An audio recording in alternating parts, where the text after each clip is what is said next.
Boa noite, gente. A gente está chegando agora há pouco, viemos direto para cá de um final de semana muito legal com o nosso pequeno grupo, fazendo parte aí de uma despedida da Fernanda, e foi bem legal. Nosso grupo estava quase todo lá, o grupo dos jovens aqui da igreja, e foi um momento muito agradável aí, também comemorando o Dia do Amigo. E acreditamos que Deus faz todas as coisas correto. Então, não acredito que seja simplesmente uma coincidência, mas a gente não tinha nem pensado nessa data quando fez esse cronograma da série.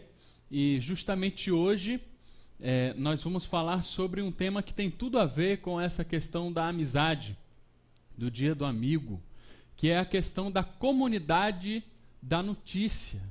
E isso tem tudo a ver com isso que a gente vive aqui, dessa amizade.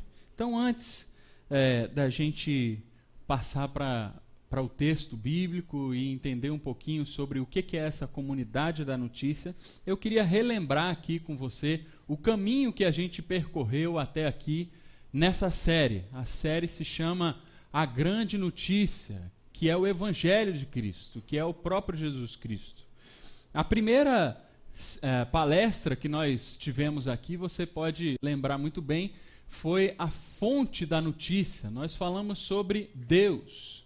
Então é o pressuposto básico quando a gente vai falar de evangelho, é a existência de Deus e Deus tomando a iniciativa. A Bíblia parte desse pressuposto, da existência e da grandiosidade de Deus. Nós nos deparamos com um Deus que muitas vezes é muito maior do que o que nós estamos acostumados a percebê-lo no nosso dia a dia, talvez pela familiaridade com as coisas da igreja, a gente acaba perdendo muitas vezes essa transcendência de Deus, e acabamos muitas vezes chamando de Deus como o cara lá de cima. Você bem lembra da nossa palestra. A segunda palestra foi sobre a má notícia, que tem a ver com a condição humana. Então, se a gente se depara com alguma coisa muito grande, logo em seguida a gente se vê muito pequeno. Se você vê uma foto do espaço, lá tão grande, aquela imensidão toda, e você vê a Terra bem pequenininha, aí você fica se perguntando, quem sou eu? E a gente conversou um pouquinho não só sobre essa pequenez do ser humano perto da grandiosidade de Deus, mas também essa diferença no que diz respeito à santidade. Como o homem tem um problema, e o problema se chama pecado, que é a rebelião contra esse Deus, a gente chegou para Deus e disse, Deus, eu sei viver sozinho, eu não preciso do Senhor. Eu quero minha autonomia, eu não preciso dos seus cuidados, eu não preciso dos seus conselhos, não preciso das suas leis, eu sei viver sozinho. Essa foi a segunda palestra, a má notícia sobre a condição do homem. A terceira notícia é a boa notícia. É talvez o centro da nossa série aqui. Jesus, ele veio e morreu no nosso lugar. Em Jesus, tanto a justiça de Deus quanto o amor de Deus foi revelado na cruz. Na cruz, Deus foi justo porque puniu o homem, mas Deus foi amoroso porque ele pagou, ele mesmo, o preço que era destinado aos homens. Jesus é essa boa notícia, é o Evangelho. A quarta, domingo passado, nós ouvimos sobre a reação. E aí? Legal. Ouvi essa notícia. E a minha parte nisso tudo? O que eu tenho que fazer? Ou como é que eu reajo a isso tudo? A essa notícia? Algo que foi feito, e não algo que eu devo fazer, mas algo que foi feito. É a reação à notícia, que é a fé e o arrependimento. Agora, hoje nós vamos falar sobre a comunidade da notícia. A comunidade daqueles que reagiram da mesma forma a essa notícia. Aqueles que reagiram com fé e com arrependimento à notícia boa de Jesus Cristo. Essa é uma comunidade, e essa comunidade é chamada na Bíblia de igreja. São as pessoas que se reúnem ao redor dessa grande notícia. Só que nós, logo de início, já encontramos um problema. Porque muitas vezes muita gente vai até aí, até essa quarta parte, quarta palestra, quarto conceito. Muita gente entende Deus, acredita em Deus, entende também que os homens são maus mesmo, e que se Deus deixar os homens sem nenhuma intervenção, o mundo vai de mal a pior. Entende que Jesus veio salvar, acredita em Jesus, se arrepende dos seus pecados, tem fé em Jesus, mas não consegue de maneira nenhuma se encaixar, aceitar uma comunidade, uma igreja. Isso não sou eu que estou tirando da minha cabeça, mas se você for ver uma reportagem que saiu, acho que foi em 2011, se não me engano, saiu na Isto É, saiu na Veja, foi quando saiu o resultado do censo, não é isso? Então, veja só, qual foi o movimento que mais cresceu em termos de religião? Foi esse movimento aí que está na 4ª posição já. Os evangélicos sem vínculo institucional. Veja que interessante. Gente que chegou até a 4ª palestra. Gente que entendeu muito bem a Deus. Gente que entendeu muito bem que é pecador, que precisa de Jesus. Tem fé em Jesus, mas não tem nenhum vínculo com uma igreja. Veja que são 4 milhões de desigrejados. Até surgiu um novo nome aqui recentemente, um novo nomenclatura para esse tipo de gente que não se encaixa na igreja. Em 2003 era 4% da população. Hoje, em 2009, 14%. Veja como cresceu esse grupo. E eu não precisaria, claro que os dados são muito, muito importantes, mas a gente não precisaria de dados para comprovar isso. Eu me lembro muito bem, na minha adolescência eu cresci na igreja, tinha meus amigos, e hoje eu olho para trás e penso assim, quantos dos meus amigos de adolescente ou de infância na igreja, hoje ainda estão na igreja? Eu posso contar, talvez, numa mão. Quantos amigos estão ainda na igreja até hoje? Gente que cresceu, fez o vestibular, entrou para uma faculdade, e aí as questões vieram, as dúvidas existiram, e aí a igreja começou a não mais responder algumas coisas, e a gente fica se perguntando por quê. E aí tem algumas questões que eu queria apenas colocar. Por que as pessoas talvez não se enquadram mais ou não se juntam a essa comunidade dos que celebram essa grande notícia? Primeiro, porque muitas vezes essa igreja é cheia de hipocrisia. Gente que prega uma coisa, gente que domingo canta, levanta as mãos, fecha os olhos, faz toda a coreografia gospel, mas durante a semana não quer nem mais saber de nada disso. A sua vida é outra coisa. O legalismo, gente que cobra mais das pessoas do que a própria Bíblia.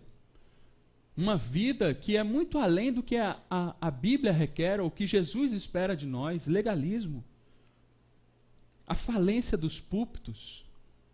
Quantos pastores nós vemos aí envolvidos em escândalos? Abuso espiritual, liderança dentro da igreja que se impõe de uma maneira criminosa na vida das pessoas, querendo controlar os fiéis, o que você pode comprar, o que você não pode, quem você vai namorar, quem você não vai namorar, você pode casar com fulano, você não pode, Deus vai dar isso, Deus vai tirar aquilo, e faz um jogo emocional com os fiéis. Um suicídio intelectual, gente que não sabe responder à razão da sua fé, simplesmente porque o líder está falando e acabou. Ora, por que a igreja não pode pensar? E talvez o pior de todos, o orgulho. É fácil, algumas pessoas lá no pequeno grupo, é interessante. Não poucas vezes, alguns já chegaram para mim dizendo, eu convidei o meu amigo e tal, mas ele não gosta de crente. Aí eu digo assim, não tem problema, porque aqui ninguém gosta. A gente não gosta de crente aqui. Por quê? se a gente for pensar de crente, essa listinha aqui está difícil. Está difícil de eu gostar. É claro que a gente tem uma outra visão do que é de fato ser crente. Mas a versão popular, o senso comum do que é ser crente, é um crente orgulhoso. É o dono da verdade. Ele sempre está certo.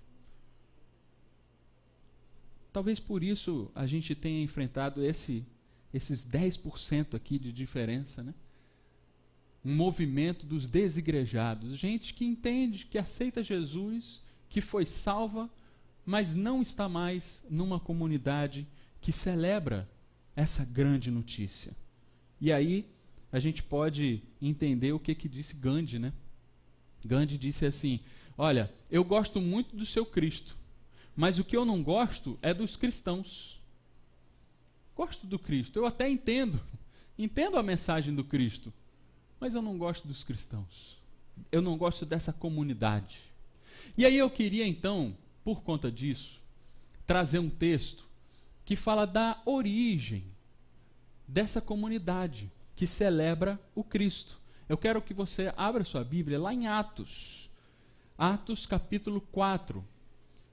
Nós sabemos que os evangelhos contam a história desse Jesus. Contam essa notícia. Os evangelhos, Mateus, Marcos, Lucas e João. Atos, que vem logo em seguida, vai contar a história dessa comunidade que celebra essa notícia contada nos evangelhos. Então a gente vai ler uma história logo no início da igreja, dessa comunidade. Atos 4, 32 até o 5, 11. Se você não tem uma Bíblia, você pode fazer um sinalzinho com sua mão, que o Marcelo já está ali distribuindo. E também vai ser projetado aqui.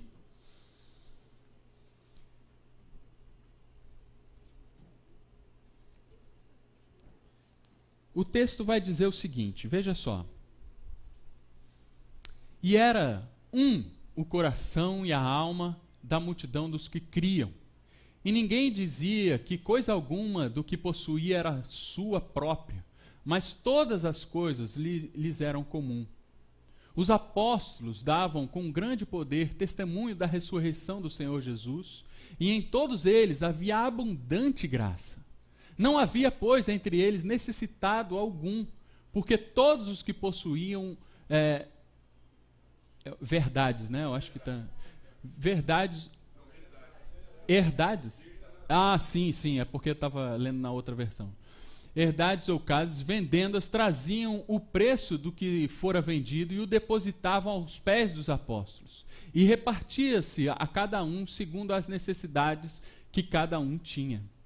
Então José, cognominado pelos apóstolos Barnabé, que traduzido é filho da consolação, levita, natural de Chipre, possuindo uma herdade, vendeu-a e trouxe o preço e o depositou aos pés dos apóstolos. Mas um certo homem, chamado Ananias, com Safira sua mulher, vendeu uma propriedade e reteve parte do preço. Sabendo também sua mulher, e levando uma parte, depositou aos pés dos apóstolos. Disse então Pedro: Ananias, por que encheu Satanás o teu coração, para que mentisses ao Espírito Santo, e retivesse parte do preço da herdade? Guardando-a não ficava para ti, e vendida não estava em teu poder. Por que formaste esse desígnio em teu coração? Não mentiste aos homens, mas a Deus. E Ananias, ouvindo essas palavras, caiu e expirou. E um grande temor veio sobre todos os que isso ouviram. E levantando-se os moços, cobriram o morto e, transportando para fora, o sepultaram. E passando um espaço de quase 3 horas, entrou também sua mulher, não sabendo o que havia acontecido. E disse-lhe Pedro: Dize-me, vendeste, portanto, aquela herdade? E ela disse: Sim, portanto. Então Pedro lhe disse: Por que é que entre vós vos concedestes para tentar o Espírito Santo? Eis aí a porta os pés dos que sepultaram o teu marido, e também te levarão a ti. E logo caiu aos seus pés e expirou. E entrando os moços, acharam-na morta e a sepultaram junto com seu marido. E houve um grande temor em toda a igreja e em todos os que ouviram essas coisas. Vamos orar? Deus, nós estamos aqui diante da Tua palavra e nós contamos com a ajuda e a iluminação do Teu Espírito Santo, para que essa história possa de fato fazer sentido dentro de nós. Que de alguma forma a gente entenda que a gente precisa de uma comunidade, que estar junto com os nossos irmãos, estar junto com os amigos que estão perto de nós e que celebram essa mesma notícia que chegou a nós é importante. Nós queremos que o Teu Espírito Santo, o mesmo que iluminou, o mesmo que inspirou o autor desse texto, possa vir sobre nós também, fazendo com que a gente entenda o que foi escrito. No nome de Jesus. Amém.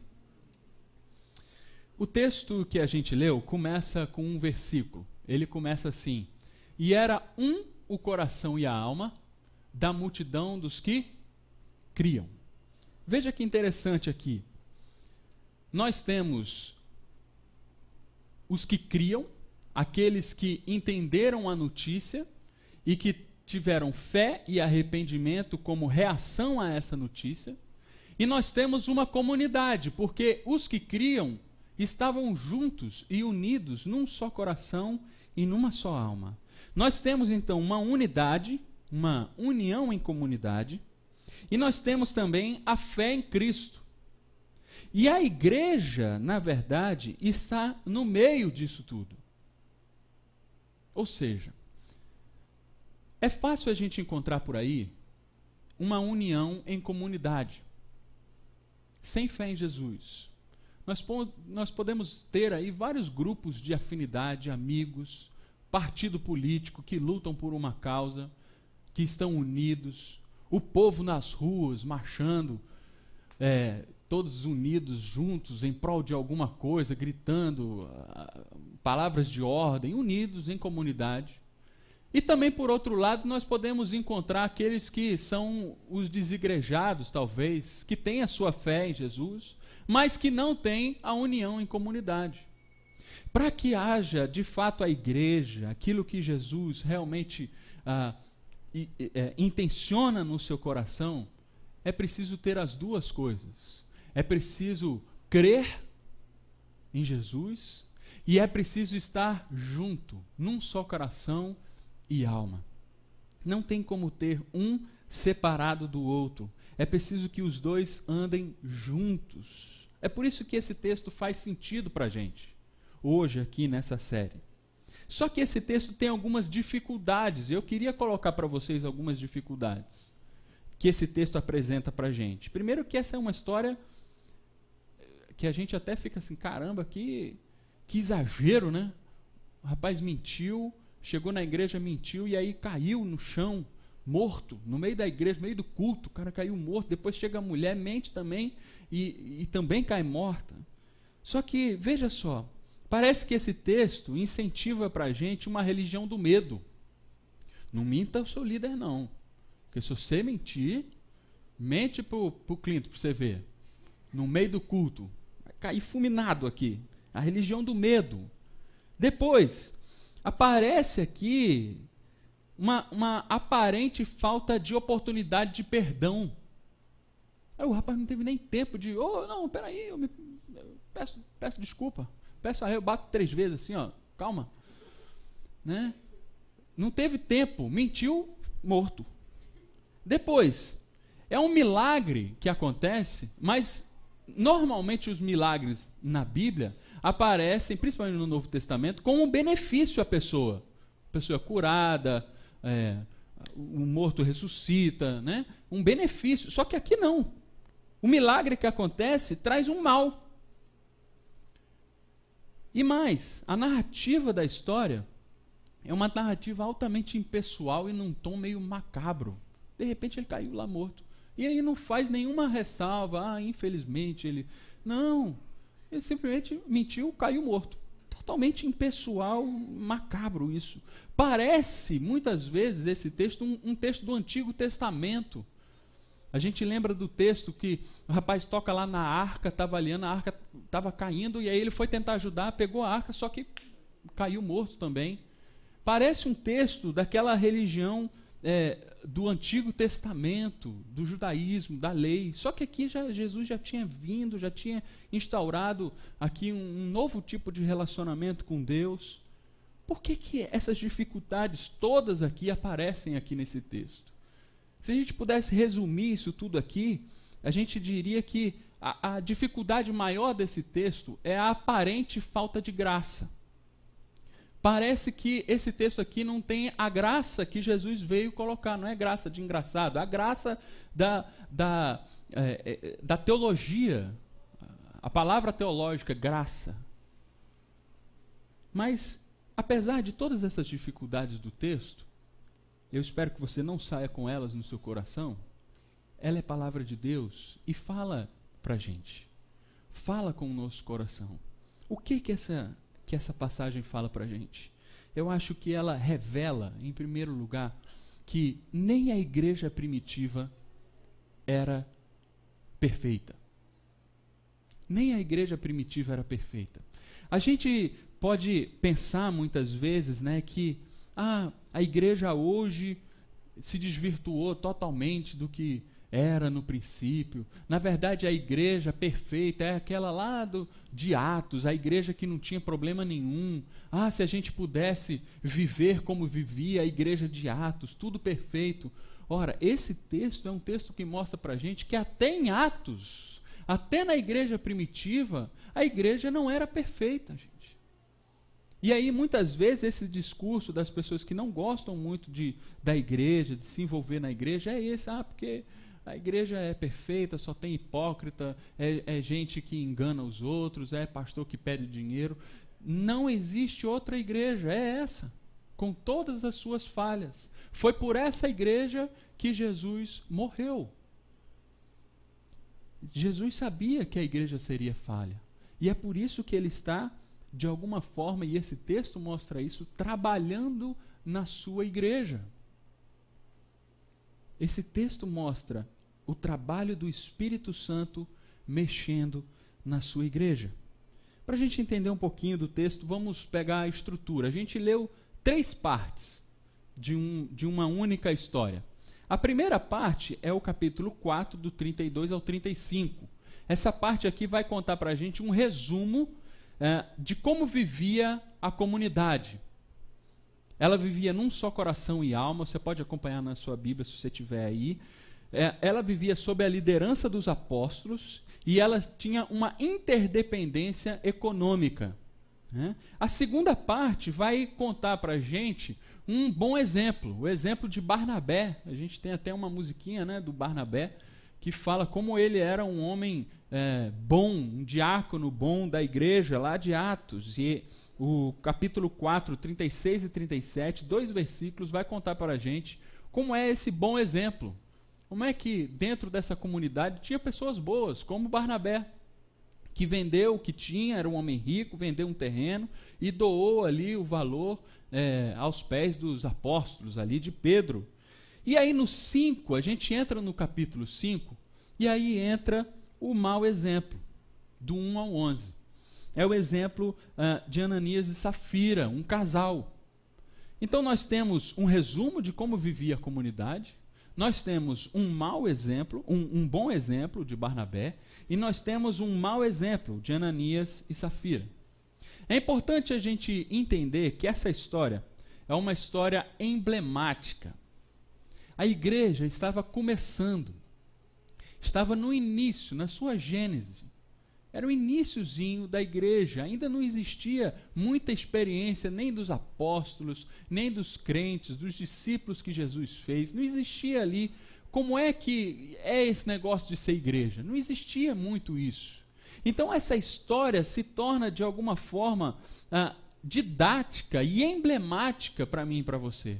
Era preciso que certas coisas acontecessem quase como uma metáfora para que a verdade teológica do que de fato é ser igreja fosse aprendida, não só por aquelas pessoas ali daquela época, mas também por todos aqueles que fossem ler essa mensagem depois.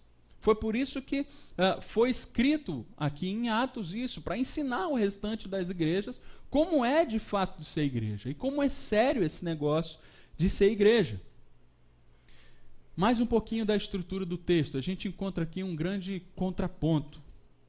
Primeiro, no versículo imediatamente anterior a esse que a gente começou a ler, o versículo 31 do capítulo 4, ele vai dizer assim: moveu-se o lugar em que estavam reunidos, e todos foram cheios do Espírito Santo, e anunciavam com ousadia a palavra de Deus. Veja que eles estavam cheios do Espírito Santo, e a consequência deles estarem cheios do Espírito Santo é que eles anunciavam a palavra de Deus. Só que lá no versículo 3 do capítulo 5, vai dizer que Satanás encheu o coração daquele casal, da Ananias e Safira. E qual foi a consequência de Satanás ter enchido o coração daqueles dois? Eles mentiram ao Espírito Santo. O pecado de Ananias e Safira, a gente vai ver isso, não foi reter parte do dinheiro. Eles não deram, Barnabé foi lá e deu o terreno todo, o valor todo do dinheiro. E Ananias e Safira pegaram metade só e deram. Só a metade do dinheiro. Esse foi o pecado de Ananias e Safira? Não. O próprio Pedro vai dizer que o pecado e o resultado de Satanás encher o coração daqueles dois foi que eles mentiram ao Espírito Santo. Eles foram contra a obra que o Espírito Santo estava promovendo ali na sua igreja, no início da sua igreja. E que obra era essa? O que Jesus estava fazendo? Unidade do povo. Ele mentiu ao Espírito, foi contra a unidade que o Espírito estava promovendo ali. Eu queria trazer para a gente aqui dois conceitos aqui semânticos ou teológicos. O primeiro é o conceito de símbolo. Você sabe o que significa um símbolo? É aquilo que une ou que reúne. Então, o símbolo é aquele que reúne em si vários significados. Aquilo é um símbolo. Um símbolo. Só que do outro lado, o oposto de símbolo, você sabe o que é? É diábolo. O oposto de símbolo é diábolo, que é aquilo que desune. Tudo que une é símbolo, tudo que desune é diábolo. Quando o Espírito enche a igreja, é para que ela esteja unida. Quando o diabo, Satanás, enche o coração de uma pessoa, é para a desunião, para a desagregação, para o viver sozinho. E é interessante o movimento que a gente vê aqui nesse texto. Porque quando o Espírito enche, é para espalhar. Então eles anunciam a palavra, distribuem a palavra, mas não só a palavra, eles distribuem os seus próprios bens. E ninguém fica faltando nada, ninguém tem necessidade de coisa alguma, porque todo mundo está espalhando não só a palavra, como a si próprio. Vai multiplicando aquilo que Deus vai lhe dando. Então veja só que interessante. De um lado, nós temos a ação do Espírito trabalhando na sua igreja para que eles espalhem o que recebem e continuem unidos. Espalha para unir. Mas do outro lado, nós temos a ação de Satanás na sua igreja, retendo para dividir. Eles retêm parte do que têm e assim mentem ao Espírito e acabam dividindo a igreja, mentindo ao corpo.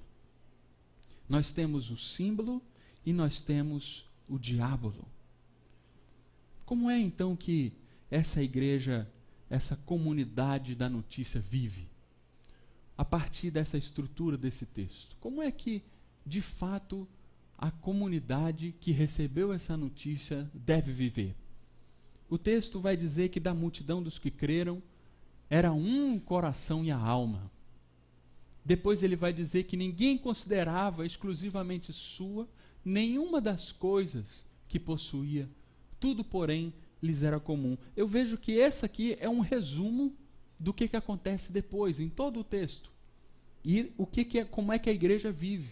Duas características aqui, eu queria desenvolver um pouquinho cada uma dessas duas características. A primeira é a unidade. Como é que essa igreja vive? Como é que essa comunidade na notícia vive? Com unidade. Era um coração e a alma.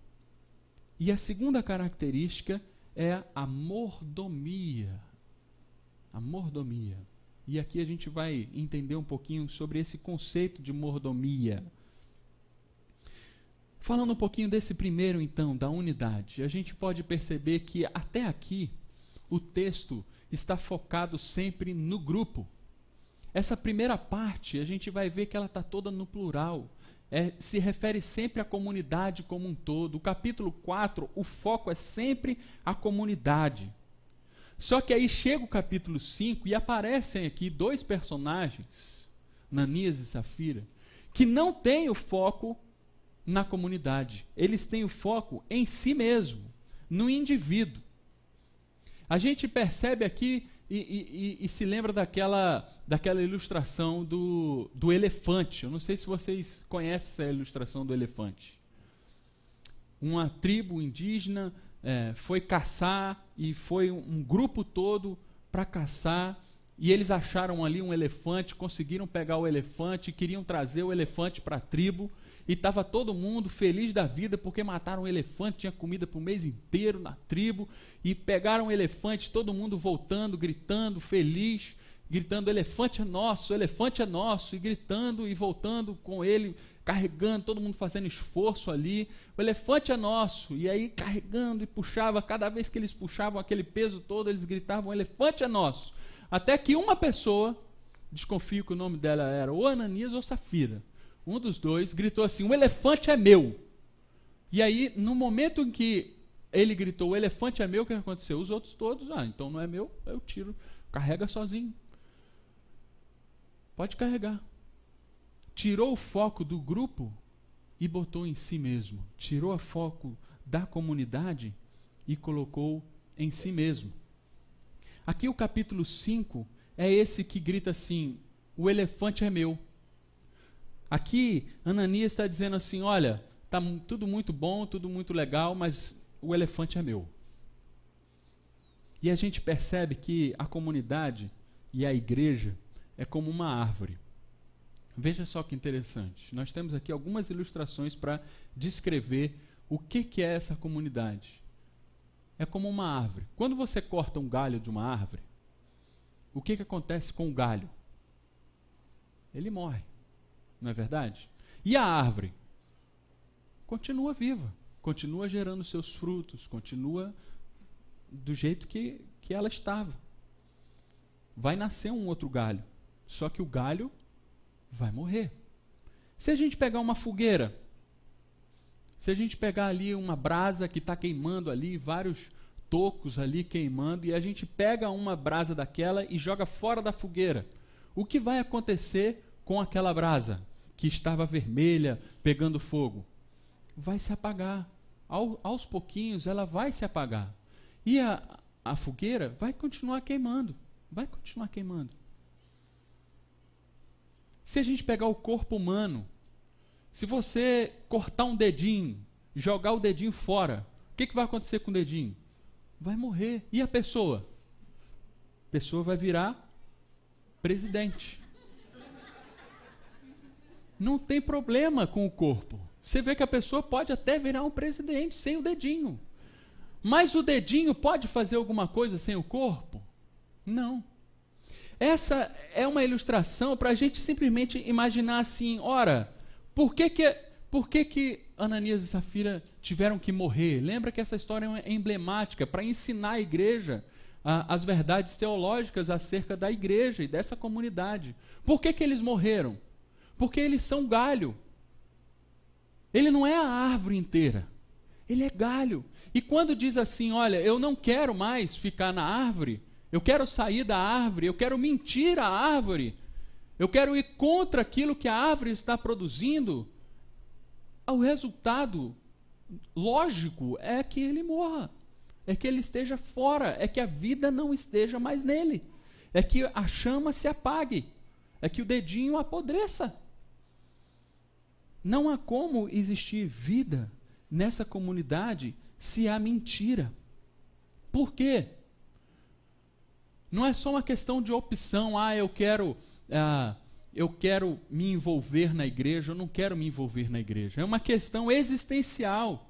Veja que nós aprendemos que Deus nos criou e Deus é um Deus em comunidade. Deus é um Deus que é três e ao mesmo tempo é um. É um Deus comunidade. E nós fomos criados à imagem e semelhança. Fomos criados para a comunidade. Nós somos homens e mulheres comunitários para viver em comunidade. E quando Jesus vem para restaurar essa nossa humanidade lá na cruz, essa é a boa notícia que nós temos, que nós podemos recuperar a nossa humanidade perdida e apagada muitas vezes, ou desfocada pelo pecado, nós recuperamos esse senso de comunidade.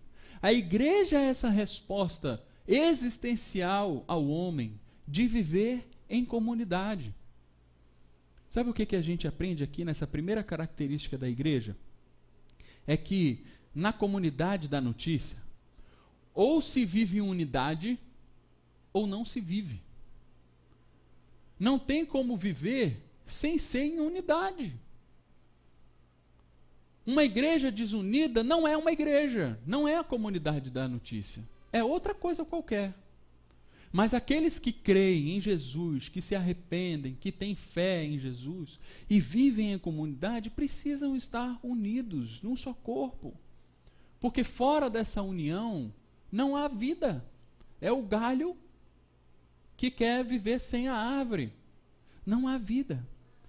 Só que muitas vezes a gente fala, é muito bonito isso, mas é porque você não conhece as pessoas aqui da igreja direito. Se você conhecer, você ia ver que é difícil ser um com aquela pessoa. É verdade.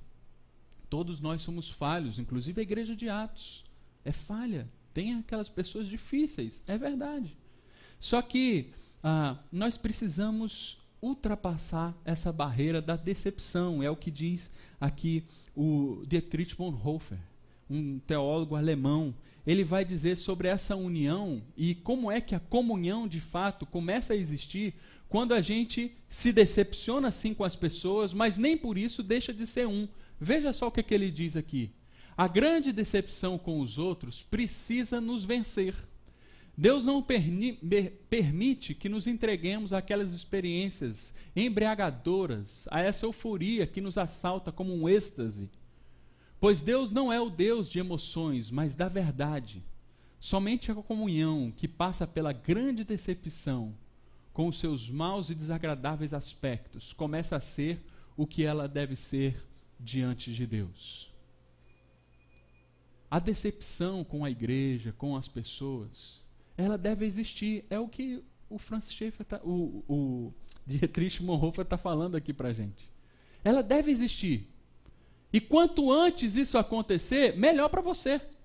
Porque aí você vai ver realmente. Sabe o que acontece? As pessoas da igreja são tão erradas quanto eu. Eles me decepcionam tanto quanto eu decepciono as pessoas. Aqui eu posso ficar tranquilo, porque é todo mundo que nem eu. É todo mundo falho. Em algum momento, alguém vai pisar no meu pé, assim como em algum momento eu vou pisar no pé de alguém. E isso não vai impedir da igreja continuar sendo um corpo só, uma só alma. Porque há perdão, há amor, há unidade e há algo muito maior do que essas diferenças. O sangue de Cristo supera todas as diferenças que possam existir na igreja. É por isso que a decepção existe sim. Eu sei que é difícil muitas vezes, mas é o melhor lugar para estar. Nós temos uma segunda questão, uma segunda característica da igreja, dessa comunidade da notícia, da forma de viver essa comunidade. O texto vai dizer que ninguém considerava exclusivamente sua nenhuma das coisas que possuía. E é interessante aqui, porque nos parece, à medida que o texto vai se desenrolando, que o grande erro de Ananias e Safira foi reter parte daquilo. Mas como a gente disse, não, foi mentir ao Espírito. Veja que Pedro vai falar assim: ora, por que você mentiu ao Espírito? Se você não vendesse o seu terreno, ele não era seu? Não precisava ter vendido. Por que você vendeu? E mesmo que você tivesse vendido, o dinheiro não era seu? Por que você mentiu? Não tinha necessidade de ter mentido. Se Ananias e Safira quisessem falar para Pedro assim: Pedro, eu vendi meu terreno, eu vou ficar com 50% e vou dar 50% para a igreja. Ótimo, eu acho que Pedro não ia ficar muito triste não de receber 50% da propriedade daquela pessoa. Mas eles quiseram, por vaidade, ou por, não sei, o texto não nos diz por que eles mentiram, mas de fato eles mentiram.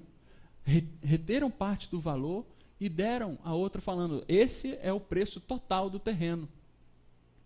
E ele disse: esse é o preço total? Mentira, você mentiu ao Espírito Santo.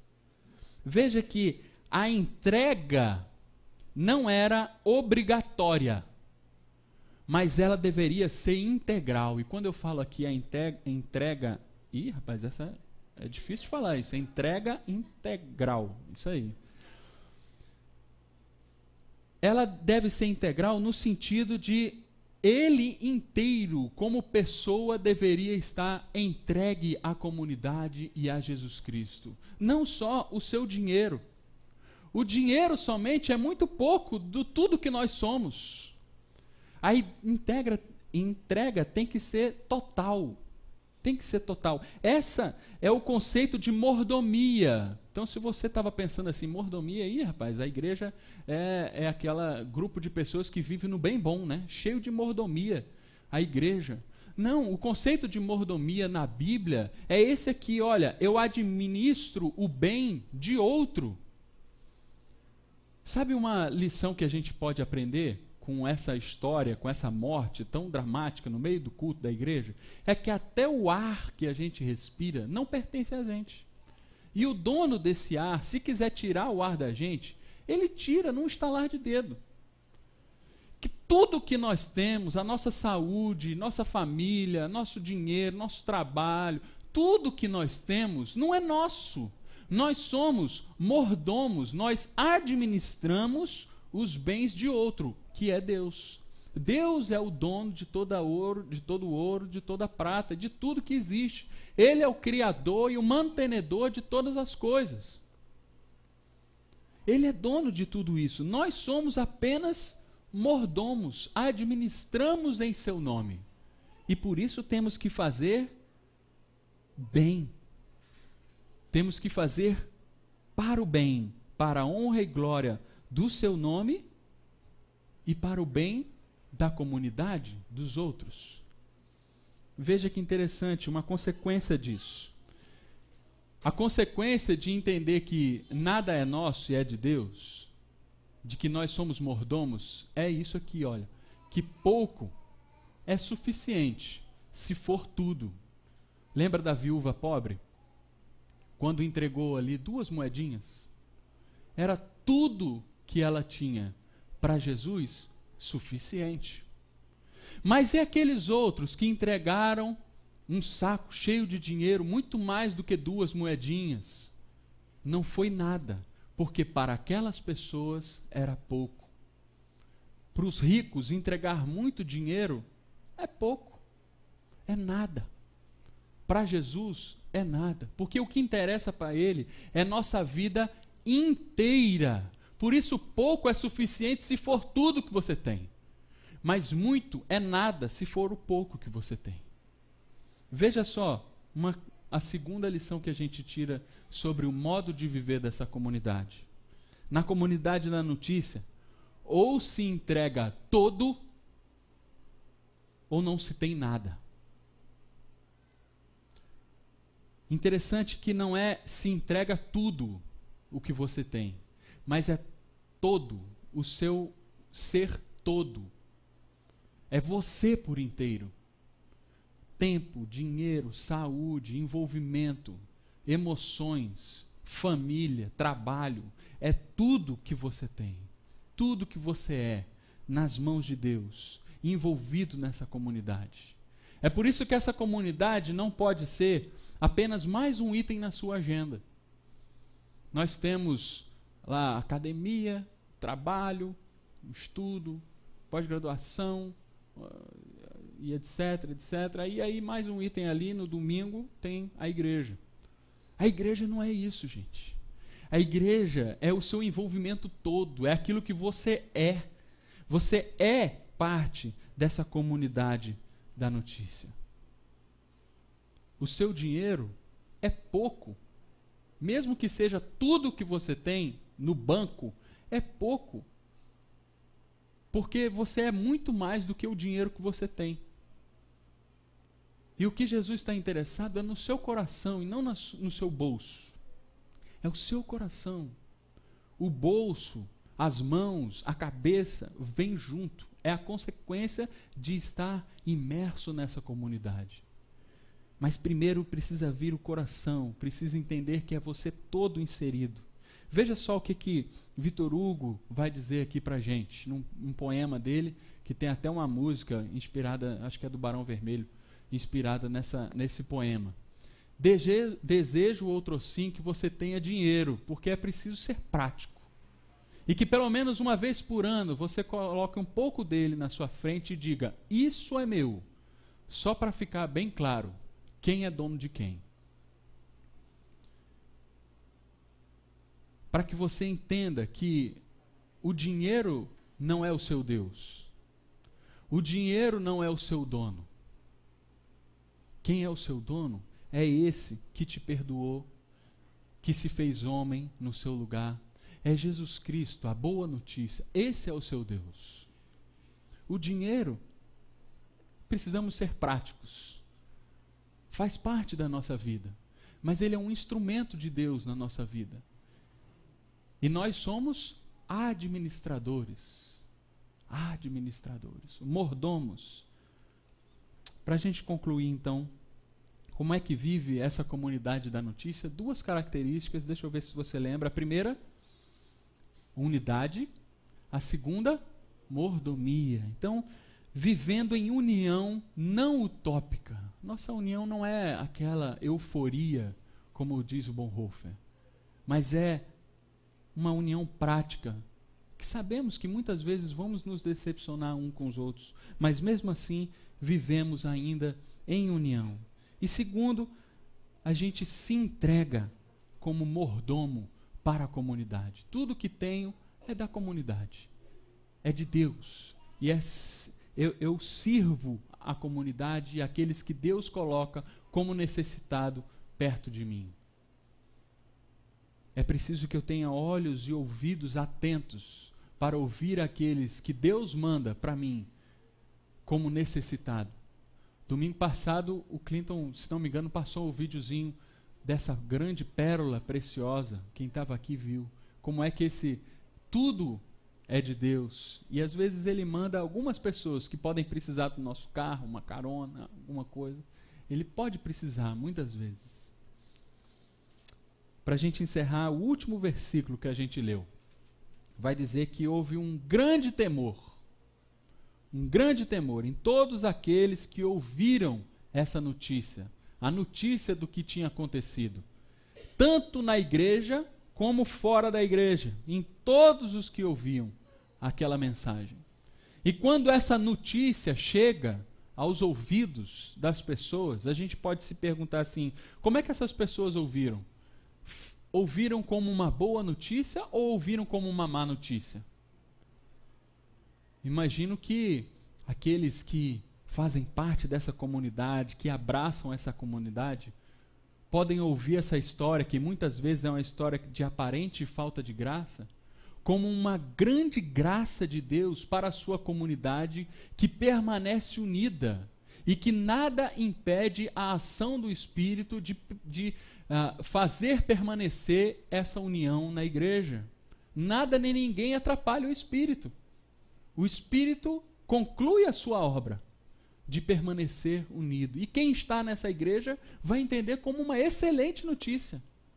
Mas quem de alguma forma tem dúvidas ou de alguma forma não entende a importância dessa comunidade da notícia, vai olhar para essa história, caramba, estou com medo. É uma grande má notícia, porque quem não está nessa comunidade, quem mente ao Espírito, não há vida. Porque ou se está na comunidade inteiro, ou se não está. Veja que essa mesma história pode soar como uma boa ou como uma má notícia.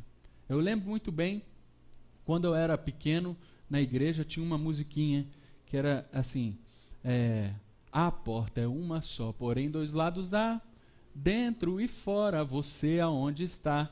Vocês lembram dessa musiquinha, quem era pequenininho? Então, a porta é uma só, a porta é Jesus Cristo, mas há dois lados. E esses dois lados vai dizer para a gente se essa é uma boa ou uma má notícia. A boa notícia está posta para nós.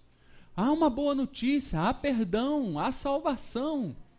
Basta aceitar. Basta querer estar no lugar mais seguro da terra. Aproveitando aqui para fazer uma propaganda do nosso pit stop, que é essa comunidade. Um lugar onde todos vão te olhar, mas sabe que em algum momento você vai ser falho e não vão deixar de ser um com você por causa das suas falhas. Que lugar bom é esse?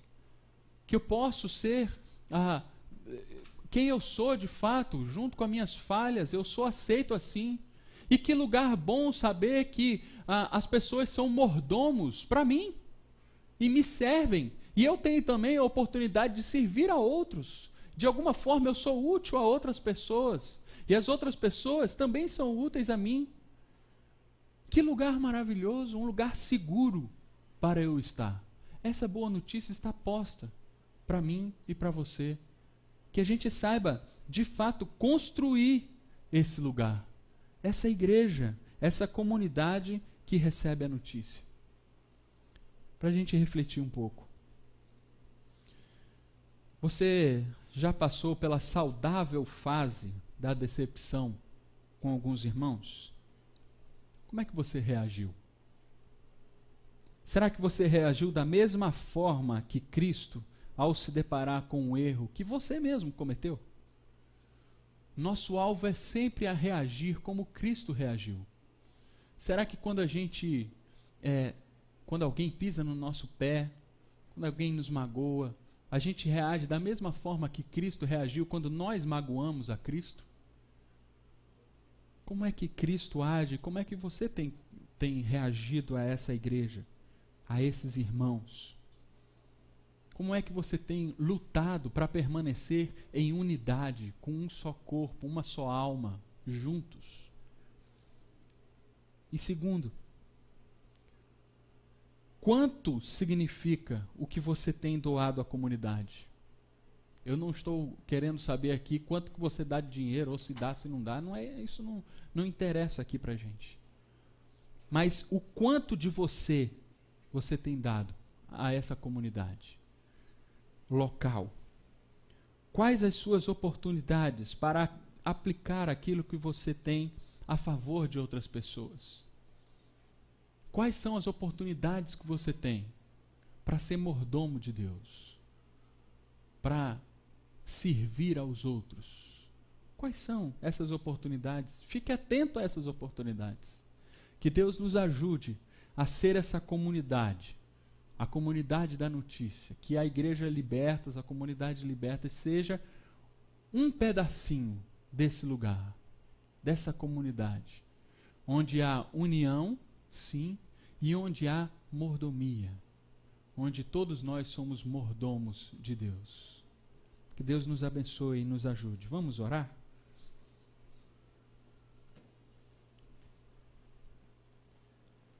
Pai, nós queremos te agradecer pela tua palavra, te agradecer por Jesus Cristo que morreu na cruz, no nosso lugar, dizer que nós entendemos e reconhecemos o nosso pecado e queremos nos entregar a Ti, mas queremos também nos entregar aos nossos irmãos, queremos aprender a viver em comunidade, que às vezes é tão difícil.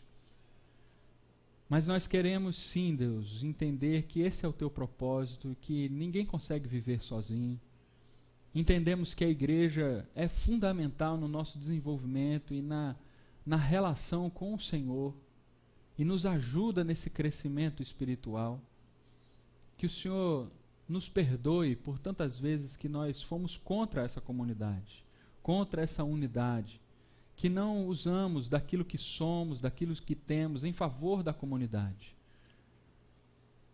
Mas que o Senhor nos ajude a partir de agora, a partir de hoje, a partir dessa palavra, que o Senhor nos ajude a lutar por essa unidade, lutar pelo bem do nosso próximo. Que seja assim através do Teu Espírito Santo, que nos enche, que nos unge, que está em nós, no nosso coração, nos capacitando para viver assim. Nos enche, que nós possamos ser símbolos, que possamos agregar e nunca desagregar, desunir. Nos ajuda, Deus, em cada ação, em cada palavra que a gente fizer. No nome de Jesus. Amém.